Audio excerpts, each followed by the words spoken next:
used to say all of these things in Creole. I mean, there are other people who were attempting to do that before Aristide, but Aristide definitely had the power of how to say the right thing and to create slogans that everybody would say. You know, that seemed almost as if there were always a proverb in Haiti, and he would create it. He was very good with that. And also, beyond that, in Haiti, one of Aristide's strengths was that he was able to present alternate faces to the rest of the world.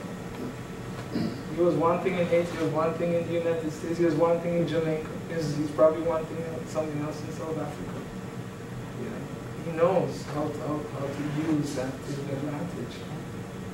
That's very, very powerful.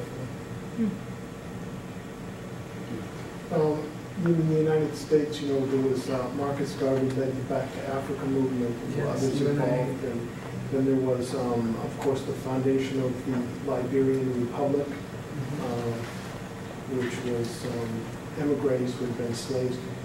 Were there any similar movements in Haiti? Were they aware of the existence of these movements in the U.S.? Were there connections? What did they think about it? Yeah,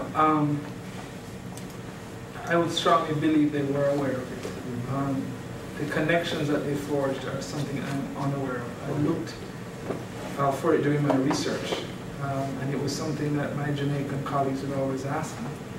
But Garvey had chapters all over the Caribbean.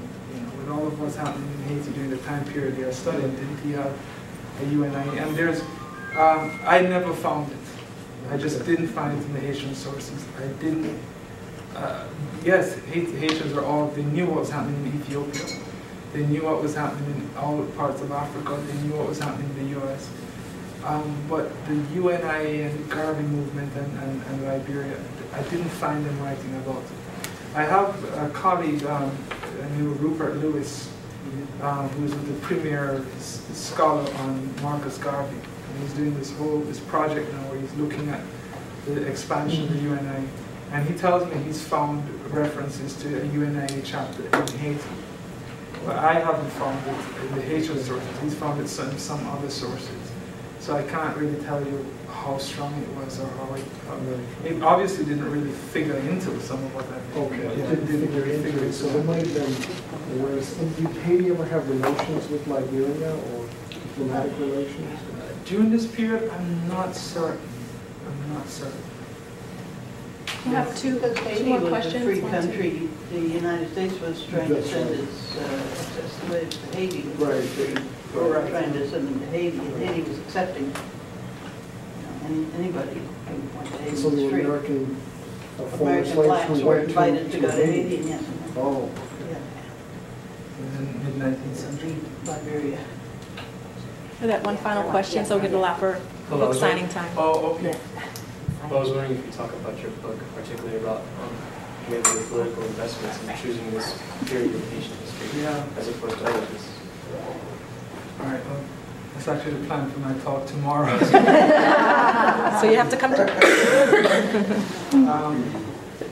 A short answer would be that this period I chose because it was just so absent. It was just this real wide open space where I just felt that things didn't really make as much sense as I thought they did. Even what exists out there in the general histories of Haiti and so forth.